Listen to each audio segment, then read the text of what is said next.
एक समय की बात है, एक सुंदर गांव में एक किसान रहता था जिसका नाम मोहन था। मोहन न केवल अपने खेतों में मेहनत करने के लिए जाना जाता था, बल्कि उसकी ईमानदारी और सत्यनिष्ठा के लिए भी प्रसिद्ध था। मोहन का एक पड़ोसी था, रमेश, जो बहुत ही चालाक और धोखेबाज था। रमेश हमेशा अपने स्वार्थ के लिए दूसरों को धोखा देता था।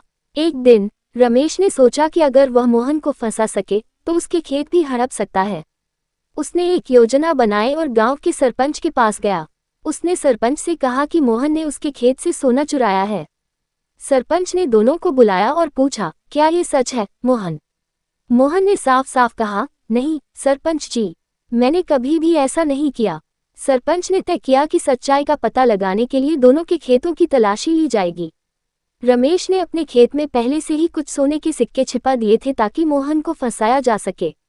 तलाशी के दौरान सरपंच को रमेश के खेत में सोने के सिक्के मिले और उसने मोहन को दोषी ठहराया। मोहन को जेल में डाल दिया गया, लेकिन उसने हार नहीं मानी। मोहन ने ईश्वर से प्रार्थना की और सच्चाई की जीत की उम्मीद में रहा। कुछ दिनों बाद गांव में एक बहुत ही बुद्धिमान व्यक्ति आया। उसने गांव के लोगों से कहा कि वह सच्चाई और न्याय के बारे में बहुत कुछ जानता है और वह मोहन की सच्चाई का पता लगाने में मदद कर सकता है। उसने सरपंच से कहा, मुझे मोहन के खेतों की तलाशी लेने दीजिए।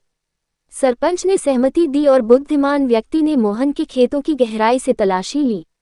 उसने पाया कि जमीन के नीचे एक पुराना बक्सा दबा हुआ था जिसमें बहुत सारे सोने के सिक्के थे। इस बक्से पर मोहन के पूर्वजों का नाम लिखा हुआ था।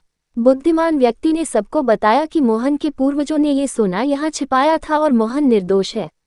उसने रमेश की चालबाजी का भी पर्दाफाश किया और रमेश को सजा मिली। गांव के लोग मोहन की ईमानदारी और सत्यनिष्ठा की प्रशंसा करने लगे।